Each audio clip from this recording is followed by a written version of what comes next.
and welcome back to the 40% Better podcast, where we talk about all things leadership, specifically in the technology world. And Andrei has graciously accepted our invitation to join us today and talk a bit about his leadership journey. Welcome to the show. Yeah, hi, Bill. Thanks for having me. Yeah, of course, of course. So the first question that I ask, and really this is the only scripted question that I have, is how did you get started in leadership? Like, what was, was this like something that started when you were a kid, um, you know, or you got tossed into it when you were older? Like, how'd that all play out? Yeah, good question. I think I can answer this question for hours, but I will give you a short version. I guess it started in 2002. I would say it's official start date. Imagine a remote country, Belarus, 10 million population, 10 years after Soviet Union collapse.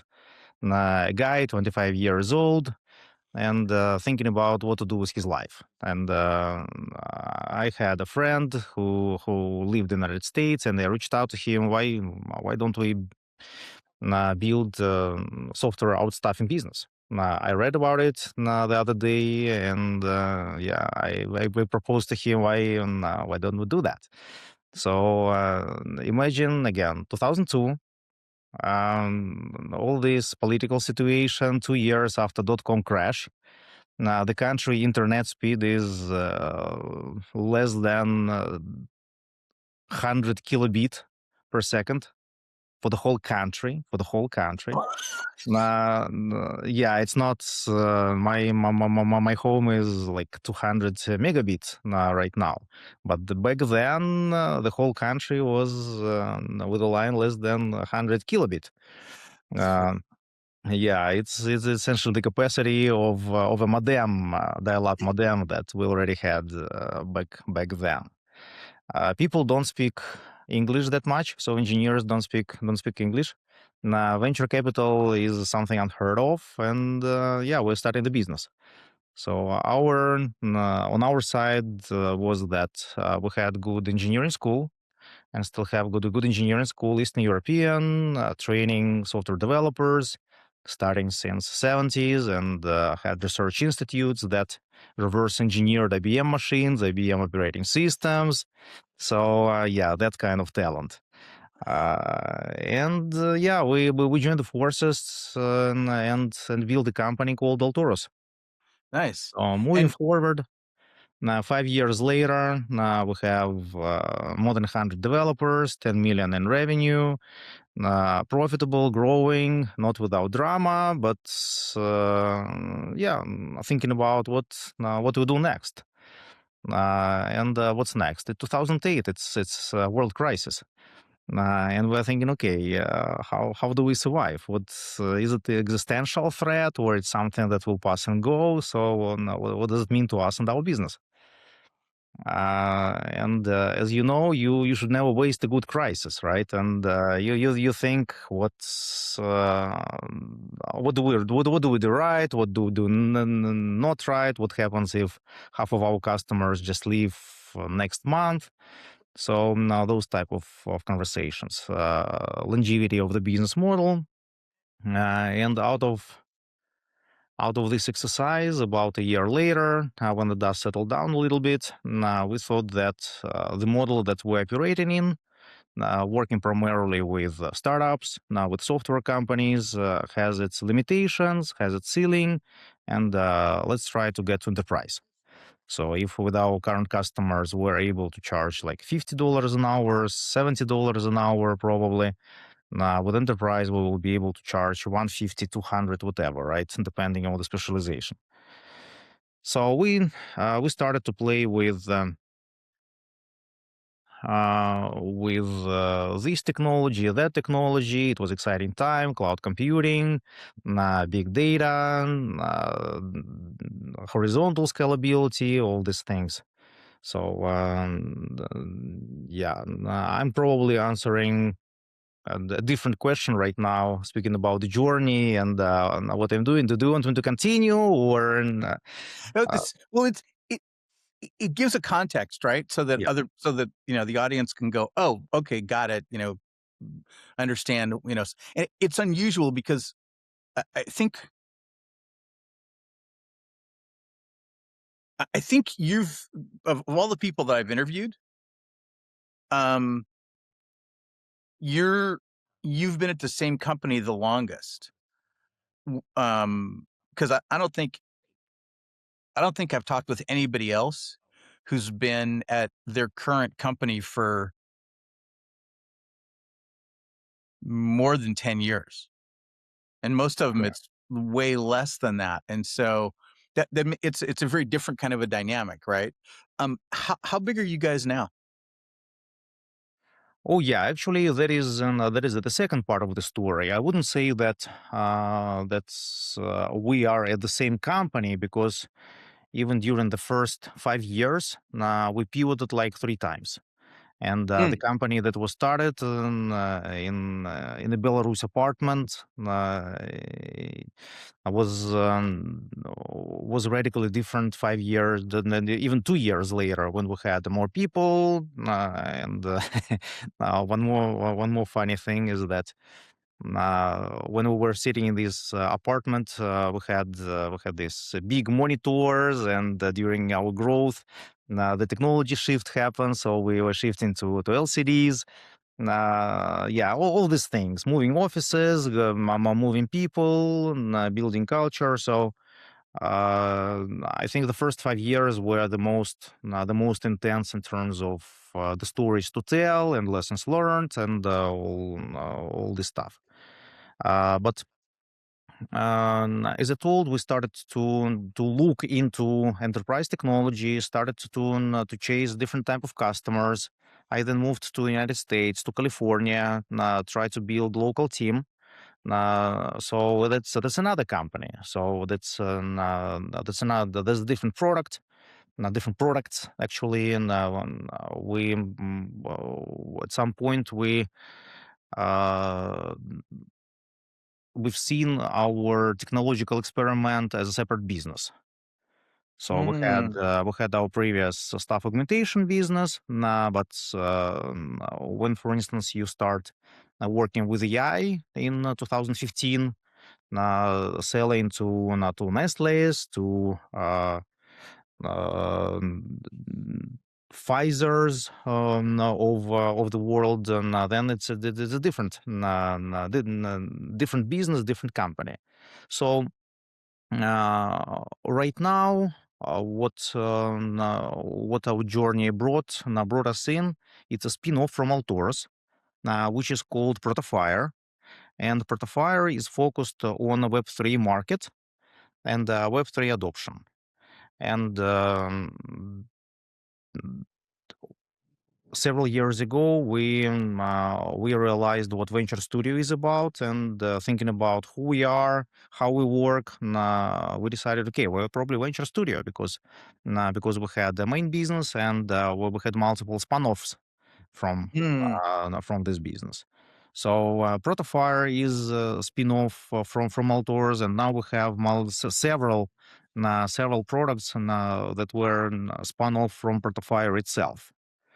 So, and there are separate companies that we incubate, accelerate, and for which we raise capital now. That's interesting that you're doing companies as spinoffs, and you've done what sounds like spinoffs from a spinoff, Right. which is interesting. So, how do you manage that? Like, because it's people, like, how do you manage the people and are your involvement with them? Like, do you just turn them loose and say fly be free, or like how does that work? Yeah, good question. Good question. So, uh, even before COVID, we had multiple locations, and we had a bunch of people who work remotely. So we had office in Sunnyvale, California, in the Bay Area. We had office in Minsk, Belarus, the biggest one. We also had two offices in Argentina. physical offices, but started actually Argentinians started to work remote first, and when COVID hit, so everybody's remote. And after that, we decided, okay, whatever. We are in Web3, and there is a lack of talent, and there is no one single point on the map where we'll be able to hire engineers who are passionate, interested, and skilled. So we decided, yeah, let's go full remote. So right now we have people, I think, in like 25 countries and no single office. Mm. So So everything is remote. So there is there is one thing, and another concept is that we want to be as flat as possible. So every team, every business have their own leadership, cap table, P&L, and incentive structure. Um, interesting. yeah, so one of the values and the stones of Protofire, what we build, is that everybody's shareholder. So everything that we're building, everybody has a big slice or small slice of ownership in everything. So, for instance, our people operation team members, they have 0.5% in all the businesses that we create. Whatever, I don't remember the number, but along those lines. Mhm. And somebody who's working specifically with this business and is committed to work with this business, to drive it, to head it, to represent it, to take risks. Now they may have up to 20-25% in those businesses. So Nice. so we do budget allocation. We set up the structure, the scaffolding. We also run sort of back office Mm. where we have finance, marketing, people operations, and legal that serve all the branches. And every business is focused on their own delivery, product management, and customer acquisition. Oh, interesting. Um, what what made you guys decide to go with a model like that? Like, what was the thought process that because a lot of companies would have just said, "Oh, this is we're going to keep it in house. This is the whatever division," you know, like Apple has an iPhone division and a laptop division and a division for in-house silicone. Like, how come you guys spun off different businesses? What was the thought process? Um, yeah, so one of the businesses that we were building around 10 years ago, it was about cloud native platforms. And I don't know if you heard about Cloud Foundry ecosystem, Cloud Foundry Foundation. So Mhm. we were founding members. Altoros was founding member of Cloud Foundry Foundation, and we provided professional services to companies that implemented Cloud Foundry, and we built quite sizable team. And at some point, we received an offer from a big player, global system integrator, saying that, hey guys, we want to buy this business.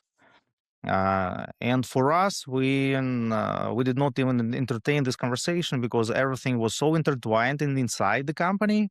Now that we Mm. have this staff augmentation business that we have somewhere on the end of the world, and we have enterprise business, and we have some ideas about working with blockchains, and they are not interested in the whole thing. They're interested just in one thing. But this one thing we don't know how to show how much it costs to attract the customer, and how much is delivery, how much is the profit. So we won't be able even to do the valuation of this business. So after that, painful, painful thought process, we decided that all the branches that we create now that we formalize now we need to track all the investments starting from day zero. How much was invested? And how much was invested? We need to have a leader. We need to have a team. We need to have strategy, and we need to have a separate P&L. So that's how it started. And then in the Web3 ecosystem, I don't know if you heard about it, there is a concept of DAO, Distributed Autonomous Organization. It became very popular in crypto industry. And when we were thinking about what we want to do differently in Protofire in comparison to what we had in Altoros, now we like this DAO principle, but we also understood that in the early stage and when there is a lot of dynamics on the market and inside the organization, this kind of absolute democracy could be a blocker. So we called ourselves DAO for several years. Now you may when you Google for Protofire, you may still find that we're DAO, but in reality, we never complied with the requirements of definition of the proper DAO organization, which is governed by a smart contract, and Hmm. where token holders can vote for critical initiatives. So we never went that far, and actually, right now, this concept is becoming a little bit less popular. It's been discussed less frequently. Several companies that tried to build proper DAO, they faced those issues of governance, voting, governance right, retention of voters, and incentives for voters. So I don't know how it will evolve. We are still kind of on a fence, watching, but we are now moving in this direction.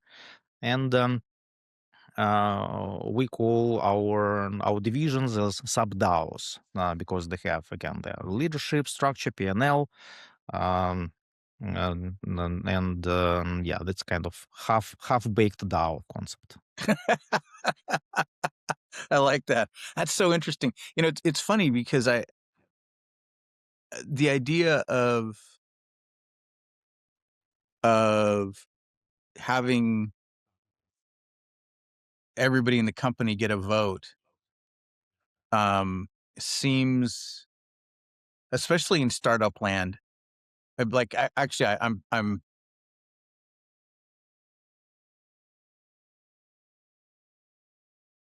I've never I've mostly been at startups or smaller companies, although I've spent some time at bigger companies also. Um, I, I I can easily see voting on stuff just never getting a decision made, and um, and especially if you want to move in a volatile market and you want to move fast, you kind of need to have a very limited number of people, CEO, or somebody like that who goes, "This is the direction we're going," um, and that it's that one person who kind of has the vision and the responsibility and leads the way, presumably. Um, yeah, that seems make way more sense. Um, ho- with people internally, um, like are people? How do their career tracks evolve? Like clearly, you've personally have moved around and your roles have changed, and you're thinking about this very differently now than you did 20 years ago. But for the rest of the folks, like what's their flexibility structure? Yeah, good question. So for developers, for engineers, it's pretty straightforward. You are a junior, mid-level, senior, semi-senior, lead, solution architect, right? So this ladder is well defined. For managers, it depends. So a lot of people clearly outgrown the organization, and went somewhere else. For some people, they stayed with us for quite some time, or actually, and the person who is running Altoros now, Alex, he was our first employee. So he came to us in 2000, in early 2003. So he built. He was fresh out of college, and he built his career with us. Now, he also had twist, so he and at some point he left, tried to build his own company, and then at some point we made him an offer, and he returned in a different position. And we had several stories like that, that some of our early employees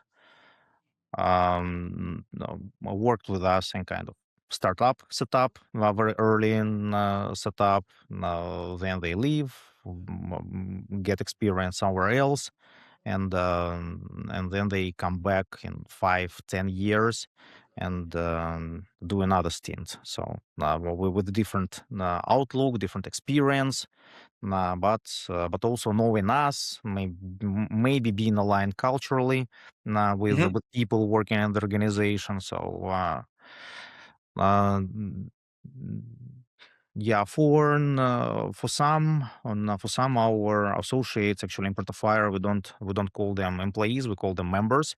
Again, following this DAO philosophy. Um, yeah, we give them opportunity to try different responsibilities. So some guys who came as a sales, they are now running some of these businesses that we're incubating. Yeah, that makes sense. That's cool. It's fascinating you've got this ecosystem going, and especially the part where people leave and get other experiences and then come back. That sounds like there's something you're doing running the business that makes it really attractive for people to be able to go away and gain knowledge and then go, yeah, I want to go back to and work with you guys again. Do you have an idea what that is? I think it's my charisma. Yeah.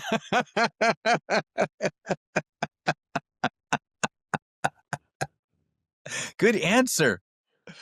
Um, okay, so charisma's um I always want to break that down. Like what is it that you're doing behaviorally that has people want to work with you? Because if you just say charisma, it's really hard for somebody else to replicate. But if it's behavioral, then people can do it. So what is it that you're doing that has people want to come back? Yeah, I usually trust people, and I trust all managers. I rarely micromanage. I do this sometime, but if I'm forced to, if I believe I'm forced to, or if it's crisis situation, whatever. Mhm. But generally, um, n- generally, I trust them, and that I give them fairly wide latitude in what they can do. Um, in the meantime, I think it was a weakness of organization of our earlier stage when we didn't have clear leadership about what we're building, where we're moving, and for me, it was a discovery of like 7 years ago. I came across a book, Scaling Up, Vern Harnish. I don't know if you heard about it. Mhm. I have it on my table all the time. Yeah, not this one. Yeah. Yeah, I like it. I like it very much because it gives you a framework. Like from day one, do this. Day two, do this. Here is a template. Fill it in. Now here is a meeting. Conduct it. Now when you conduct this meeting, now that's the agenda. Ask this type of questions. So n- and a lot of organizations that that I dealt with, spoke with other people, or that I was building the kind of Frankensteins. That you find one methodology, you use it here. You find another methodology and use it there. But the logic behind those methodologies may be completely different. Right. That's why we decided, okay, maybe I'm not in agreement with 100% of what scaling up is offering, but there is cohesive methodology that we can stick to and that we can build. Yeah, and that resonated with my managerial experience, with what we can do, how we can do, and yeah, that's probably one of the magnets for the organization to come to us, work with us, and to stay with us. Nice. Okay, I'm gonna have to, it's been a long time since I've read that book. I'm gonna have to go back and read it again now because I'm like, okay, that's interesting. Um, is this something that you like give to the other managers to read so they understand it also? Yeah, absolutely. Okay. Oh, good. It's the Yeah, must. perfect. Yeah, that scaling of knowledge seems to be one of the from the orgs that I've seen that grow really well versus the ones that kind of I'm trying to be diplomatic when I say this. They hit a point where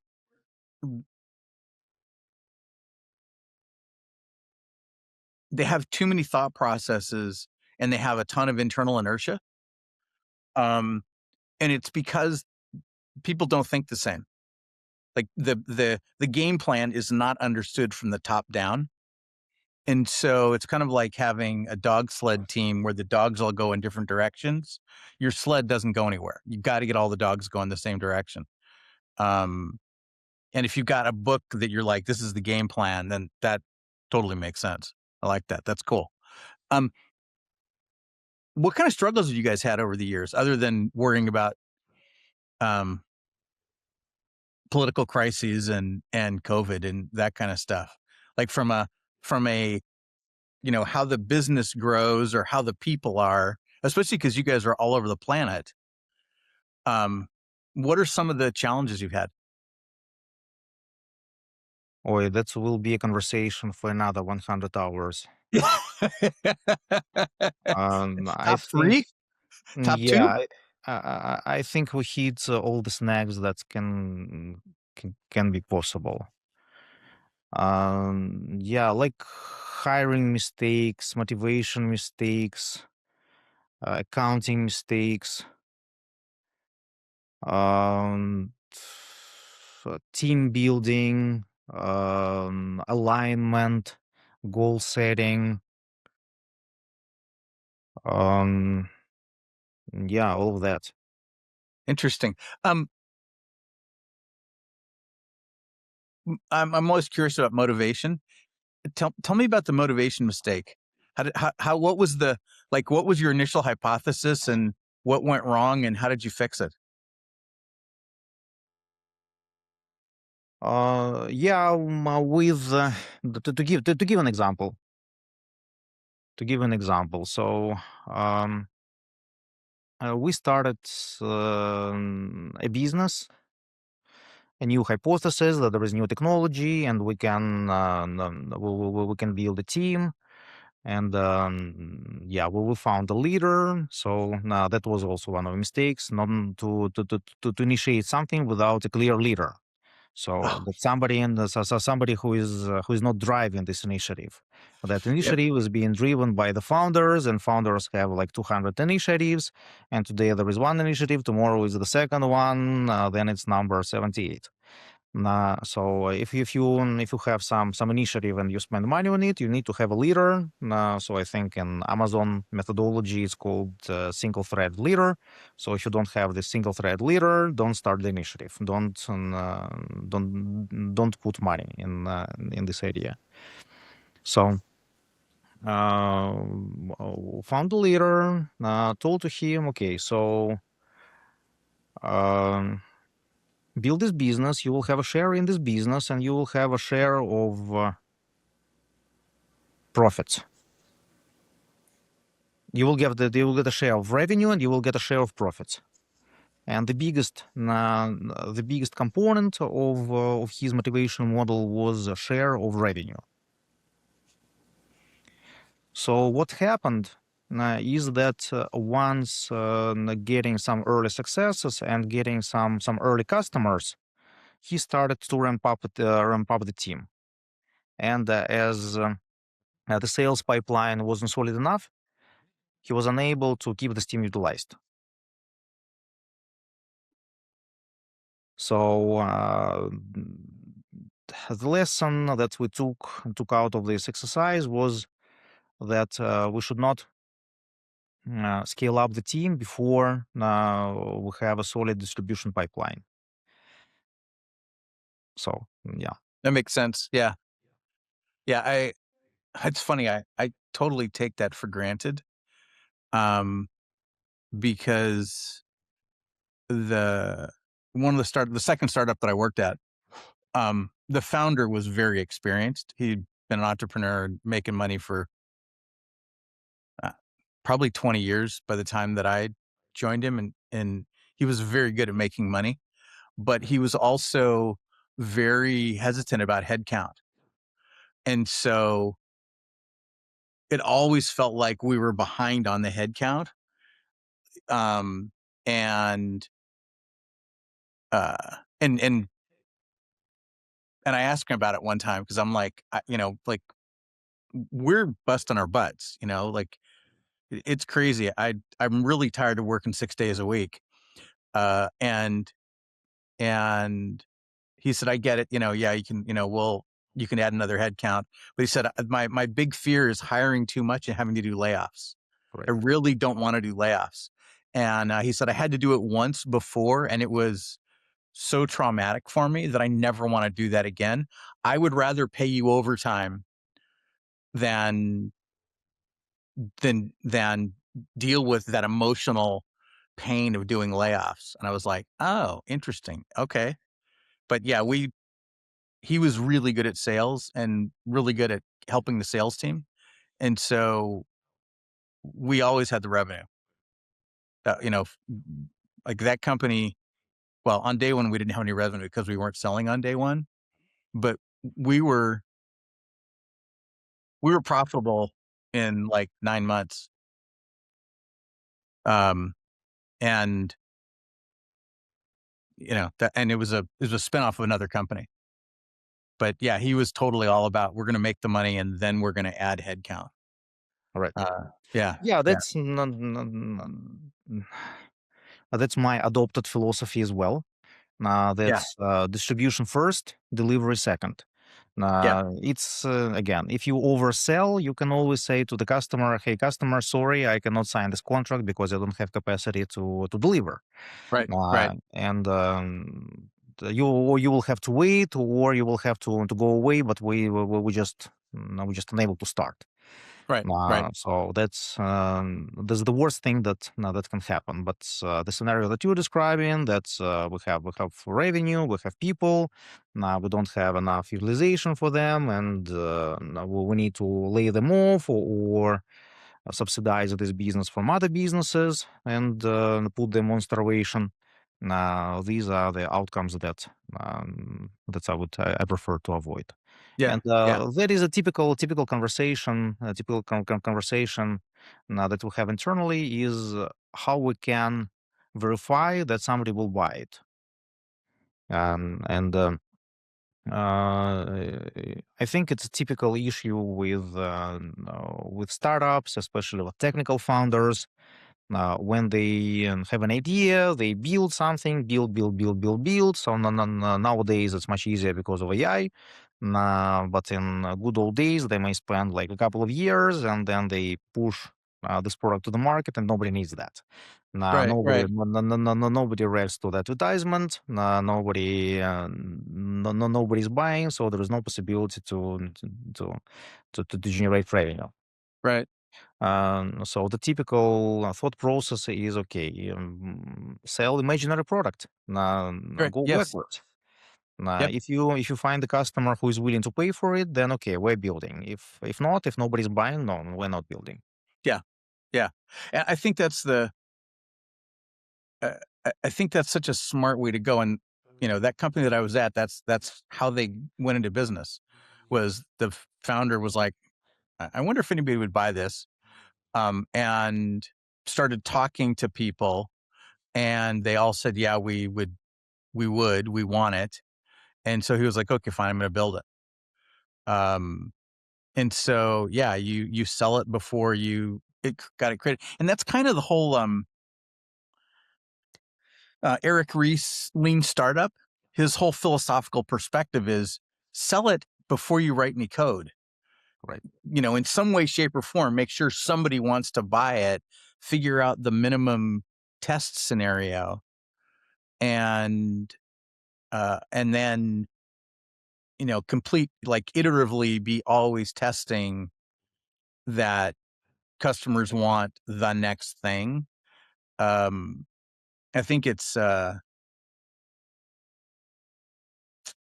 arrogant of companies when they start building functionality that nobody's asked for, and sometimes they get it right. Like, sometimes they'll deliver something and all of a sudden, the market jumps all over it. um but I think way more often people will build stuff without asking. They don't ask the market if you'll pay for this thing, and then they've just wasted all this time and effort, and nobody cares. Yeah, which is super annoying. Yeah, Right. yeah. Yeah, even with bigger organizations, if you dig into statistics, and there is, I don't remember where I read about it, was it article or a book, that when Amazon or Microsoft build a new feature in their systems, the probability of them succeed and reaching the KPIs they wanted is lower than 50%.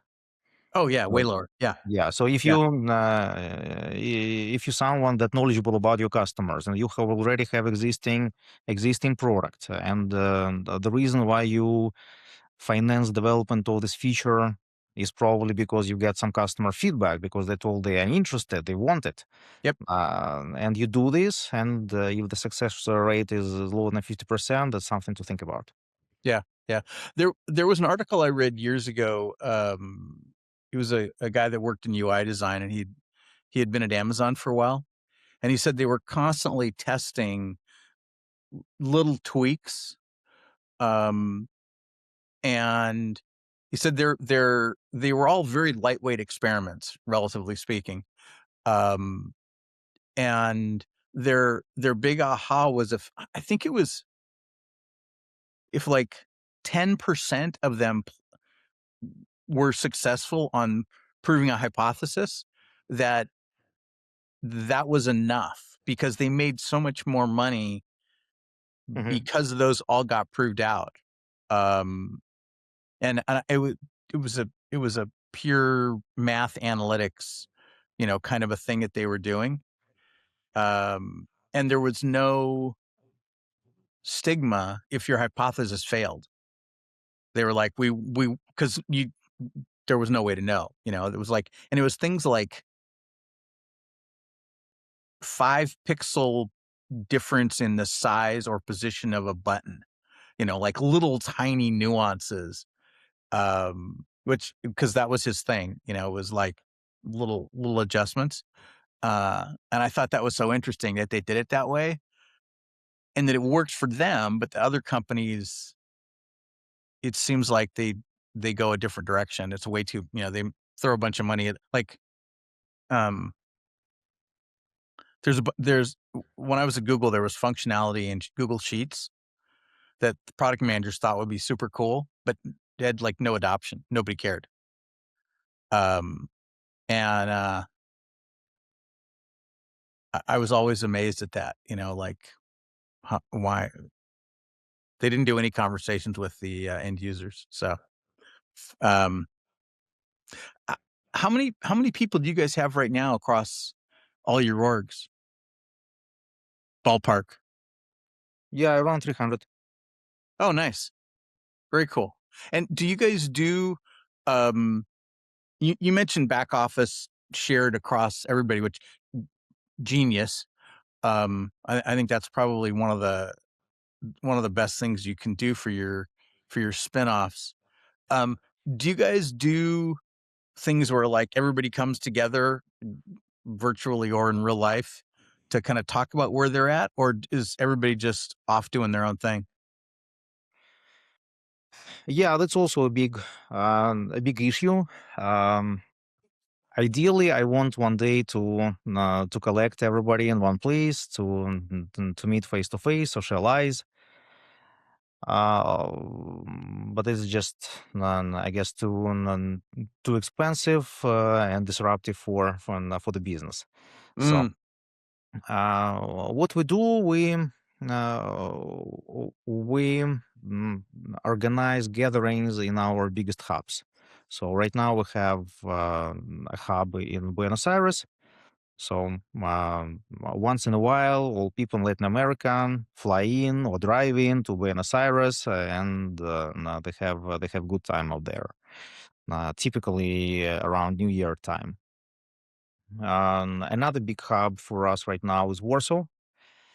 So um, we haven't done this yet, but there's also a possibility to fly in everybody who is in Europe to Warsaw and to have an offsite there. Also, we use conferences when we go to trade shows. Um, we try to have teams who work together, stay longer or arrive earlier, and to work on strategic items that you typically don't discuss on the calls. I like that idea. Yeah. Yeah. I always wonder, when as companies are geographically more distributed, how do you, what do you do? Like, what's your approach, on that? Because it seems like that's a really good um, bonding opportunity for people in the organization. And when you know people face to face, it's it, it's more trust building when like you're in the same room, Um, and I always think about building trust in an organization as as being a productivity enhancement. Right. And so I'm like, okay, so how do what do you do, right? Yeah, yeah, yeah. But you guys are all over the place, so I get that. Yeah, it would be very expensive to have everybody get together. Um, and I don't even know what the middle would be for you guys.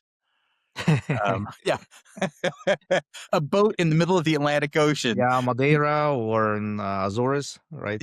Yeah, the A's are yeah, exactly, yeah, yeah. Um, yeah, that'd be kinda funny. Yeah, interesting. Flights are expensive out there. Yeah, yeah, exactly. Yeah, yeah. Interesting. Huh. Um, huh. What else interesting about the company would you like people to know?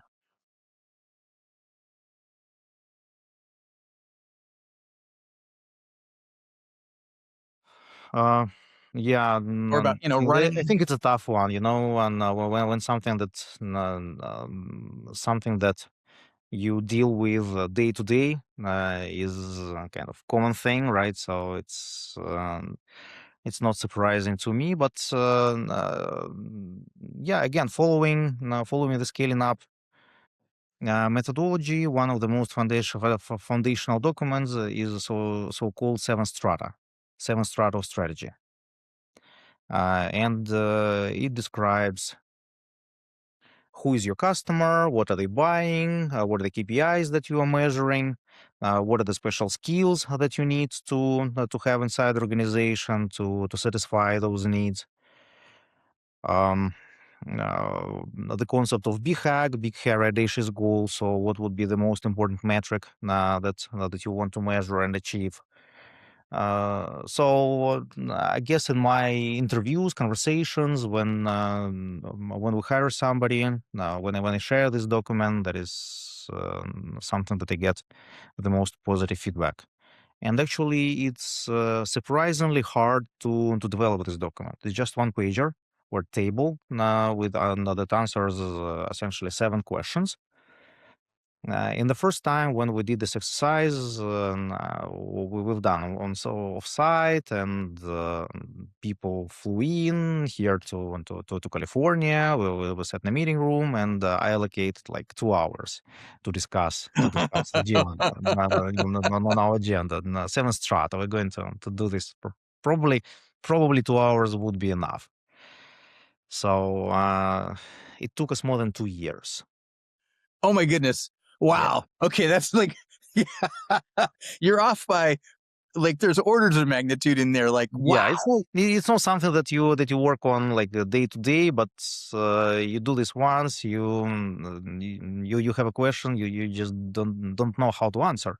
Right, right. So the next time you try to do this 1 month later or 2 months later, and again and again and again and again.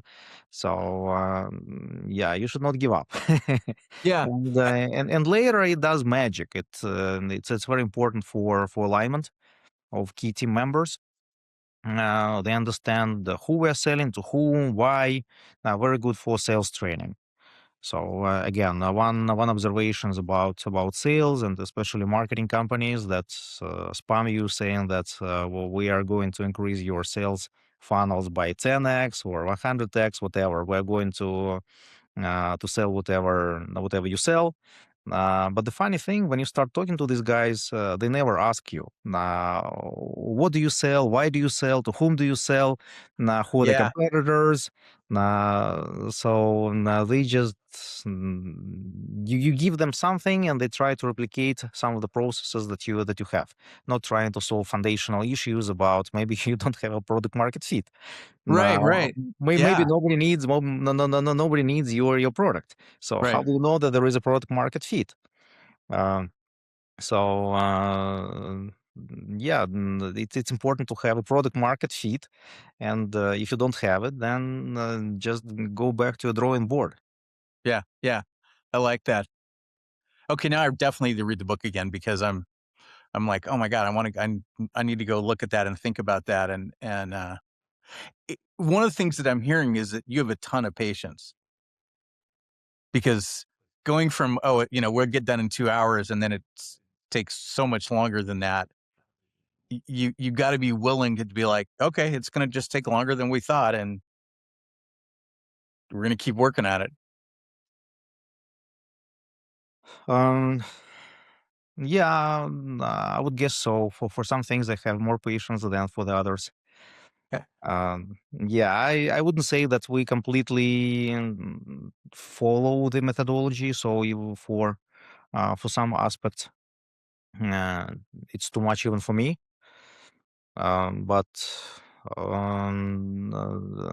yeah, if you decide that you have to stick to some methodology, and that is it's actually a ubiquitous issue. When you speak about Scrum or Agile, right? Everybody speaks about Agile, Hmm. but nobody follows it meticulously. And Right. Right. Yeah. Yeah.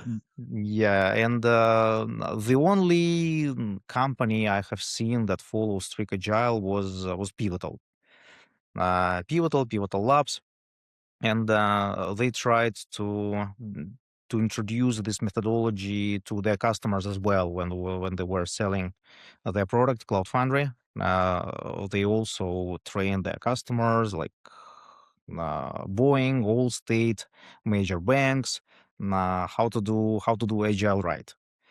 So Hmm. for some time it sticks, but then it falls apart. Right. Right. Yeah. Yeah. And I've noticed um, there's a lot of people that are complaining that agile, the way it's implemented, they're not happy about. And it seems like it's interesting. Like some places they implement it and everybody's really happy, and some places they implement it and very few people are happy. And I always wonder, like, what's what's the implementation problem? Um, I've been really happy about agile shops, but I'm also very um, what's the term? I want to make sure we implement in a way that makes the teams happy. And so yeah, philosophically we're doing agile, but because it's so much flexibility in the guidelines, I'm like, oh, okay, great. You guys don't like this part. Well, fine. How do we get around that? What do we do? Um, and mm, and evolve until the team's happy about it because happy teams are faster. So yeah, Yeah, I think pivotal statement was a little different. They said something like, "It's not our goal to make you happy at work. Our goal is to make you productive, and productivity will make you happy." yeah. See, I see it the other way. I see happy first. Okay. My experience has been that happy developers are really productive, and that productive developers become unhappy unless if if they're just being productive, they can get unhappy really fast. Hmm. You got to figure out how to feed the happy. You got to feed the happy button. Yeah, well, what I have seen was that it was like hit or miss. So they either had people who loved this culture and they Yeah, stayed, and people who hated it and they left. yeah, yeah. And I'm always curious in those, like, what's the difference? Um, what's a system you can have so that more people like it? Yeah, right. Yeah. So Now, and again, speaking about Pivotal and my observations, they created this culture. They were feeding breakfast. They had cool office, but they were very strict about pair programming, about working time, start time, end time, because it's pair programming, right? People have to work in pairs, and they right. had to follow specific planning procedures. So yeah, it was they had some perks, Yeah, but yeah, that's about agile. It was just an example. yeah. Okay. Yeah, That many companies they say that we work by Scrum, but if you ask them, okay, do you do this, do you do that, do you do that, and they say no, we skip this one. yeah, yeah. Exactly. Yeah, yeah. Interesting. Interesting how everybody does this. Cool. Um, I'm looking at the time. I don't want to take your whole day. Even though I know you could talk for 100 hours about people. Um, this has been awesome. Thank you. I really appreciate the insights. And yeah, this has been very cool. Thank you, It's been Bill. good.